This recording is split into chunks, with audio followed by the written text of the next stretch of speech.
최근 트로트 가수 송대관 씨가 수백억 원의 연대보증 채무를 갚지 못해 이태원 자택이 경매에 나왔다는 사실이 알려졌습니다. 이 때문에 송대관 씨 자택의 세입자들은 보증금의 반 이상을 떼일 수 있는 상황으로 전해지며 안타까움을 샀는데요. 그런데 지난달 26일 경매가 예정된 이날 송대관 씨의 부동산이 경매가 중단됐다는 소식입니다. 그 이유는 무엇인지 강주영 기자가 다녀왔습니다. 집값도 좀 높지만 땅값도 높습니다. 그래서 지금 33억 원대 감정가를 기록하고 있는데 경매가 정지됐기 때문에 해 뜰 날, 차표 한 장, 네 박자 등 수많은 히트곡으로 대중의 인기를 한몸에 받아온 트로트 가수 송대관. 최근 그가 소유 중인 서울 용산의 이태원 자택과 경기도 화성의 토지가 법원 경매에 나온 사실이 드러나며 팬들의 안타까움을 샀습니다. 수백억 원대 연대보증 채무를 갚지 못했기 때문입니다.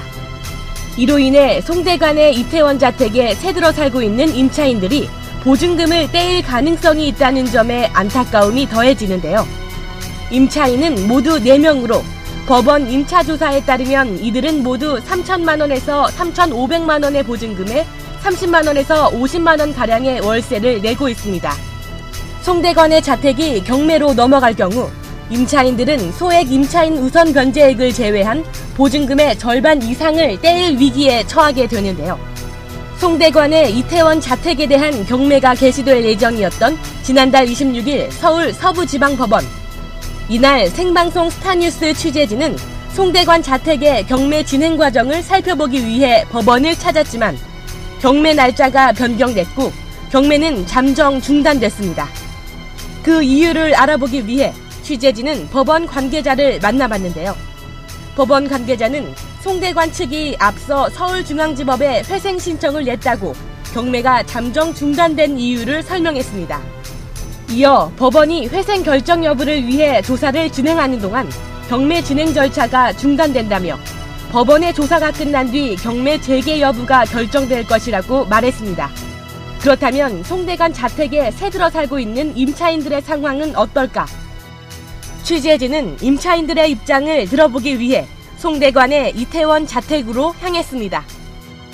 이곳은 토지 면적 284제곱미터에 지하 1층부터 지상 3층 규모로 주변에 대사관저와 고급 단독주택이 즐비하고 남산이 바라보이는 장소에 위치했는데요.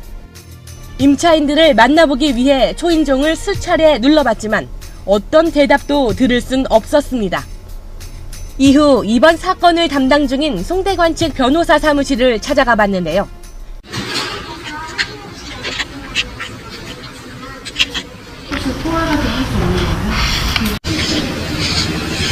대신 부동산 관계자를 만나 구체적인 설명을 들어봤습니다. 송대관 씨 집 같은 경우에는 이제 등기부등본상 채권액이 100억 원을 넘습니다. 그 집 하나만으로 100억 원이 다 걸린 건 아니고 화성시에 있는 토지랑 공동담보 설정이 되어 있습니다. 이번 경매를 신청한 그 채권자 쪽에서는 이 주택에 대한 가치를 책정해서 10억 원만 경매 청구한 상황이고요. 근데 지금 다만 경매가 정지됐기 때문에 앞으로 또 추이를 좀 지켜보는. 그렇다면 이번 사건으로 인해 보증금의 일부를 떼일 위기에 처한 임차인들의 상황은 어떨까? 지금 송대관 씨 집에 거주하는 임차인 지금 4명으로 파악이 되는데요. 4분 평균 3천만 원, 3,500만 원 정도를 걸고 살고 계시는데 여기서 일단 최우선 임차인이 포함이 되기 때문에 우선 변제로 1,600만 원을 받으시게 되고 나머지 1,400에서 2천만 원 정도는 받을 수가 없습니다. 이번 경매 사건의 진행 상황에 대해서도 물어봤는데요. 이태원 소재 집은 일단 위치가 상당히 좋습니다. 그러니까 집값도 좀 높지만 땅값도 높습니다. 그래서 지금 33억 원대 감정가를 기록하고 있는데 지금 송대관 씨 같은 경우에는 개인 회생 신청을 했기 때문에 그 신청을 심사하는 과정에서 경매를 정지시킬 수가 있습니다. 그러니까 그 판단이 나오기 전까지는 경매를 진행하는 게 온당하지 않다고 법원에서 판단을 하고 있고요. 현재 법원이 조사 중으로 경매 개시 여부는 아직 결정되지 않은 상황. 최근 송대관은 한 언론과의 인터뷰를 통해 법원의 회생 절차 신청을 통해 채무를 변제할 때까지 성실하게 갚아나가겠다고 밝힌 바 있는데요. 채무 해결을 위해 어려움을 겪고 있을 송대관에게 다시 쨍하고 해뜰 날이 돌아오길 바랍니다. 와이스타 강주영입니다.